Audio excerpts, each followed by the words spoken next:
Assalamualaikum warahmatullahi wabarakatuh. Hai, perkenalkan nama saya Adina Berlia Putri, absen 1 dari kelas 11 IPA 1.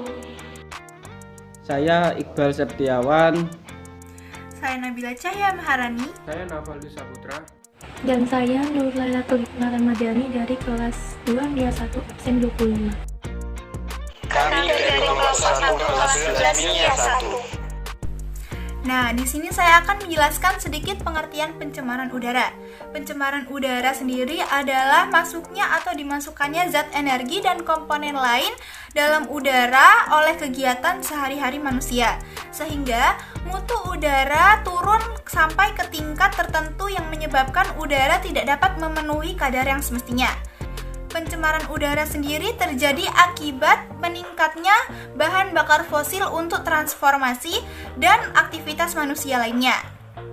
Proses pembakaran menghasilkan zat-zat seperti belerang dioksida, nitrogen dioksida, timbal, dan merkuri. Nah, jika pencemaran udara terjadi di udara terbuka, maka titik senyawa asam akan bereaksi dengan titik-titik air di awan sehingga mengakibatkan turunnya hujan asam.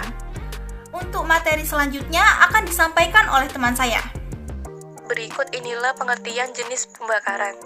Pembakaran tidak sempurna merupakan proses pembakaran yang menghasilkan sedikit kalor sehingga dapat menimbulkan atau menciptakan gas-gas yang berpotensi menjadi racun di udara.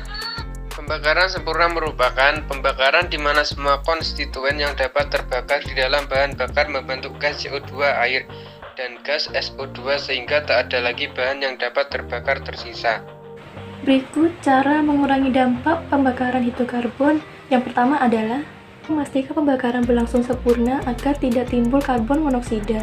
Senyawa hidrokarbon dibakar pada kondisi oksigen kurang, maka pembakaran tersebut tidak sempurna. Pada pembakaran tidak sempurna ini, maka timbul karbon monoksida yang berbahaya untuk kesehatan. Karbon monoksida berbahaya bagi manusia karena mengikat hemoglobin dalam darah dan mengakibatkan oksigen sulit dibawa oleh darah.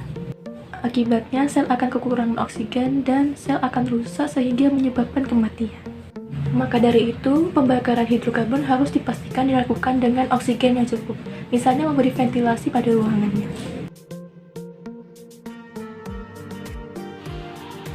Yang kedua, bisa dengan cara penanaman tumbuhan atau dikenal dengan regulisasi sebagai penyerap karbon dioksida.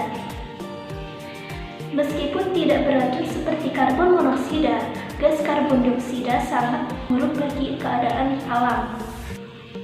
Gas ini adalah gas rumah kaca yang menyerap panas. Meningkatnya gas ini menyebabkan pemanasan suhu atmosfer di bumi dan perubahan iklim. Jika hal ini terus terjadi, maka lapisan ozon akan terus menipis. Oleh karena itu, perlu menanam tumbuhan yang menyerap karbon dioksida.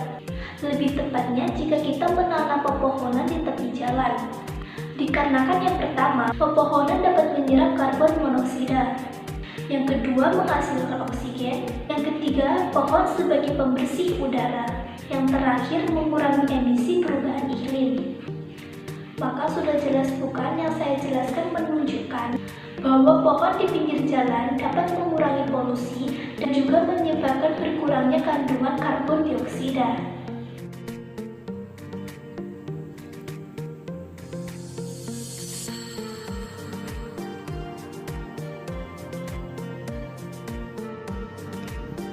Selanjutnya yang ketiga, menggunakan bahan bakar dengan kadar belerang rendah.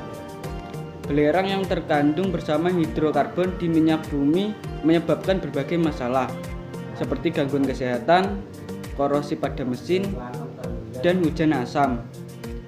Karena itu dalam melakukan pembakaran hidrokarbon perlu dipilih bahan bakar yang mengandung kadar belerang rendah.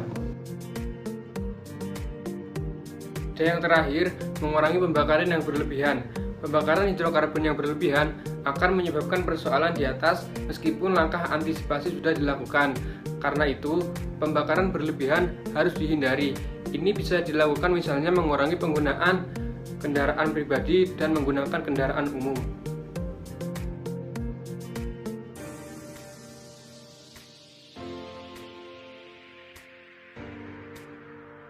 Nah, itu tadi penjelasan dari kelompok kami. Semoga mudah dipahami dan bermanfaat. Kurang lebihnya mohon maaf. Wassalamualaikum warahmatullahi wabarakatuh.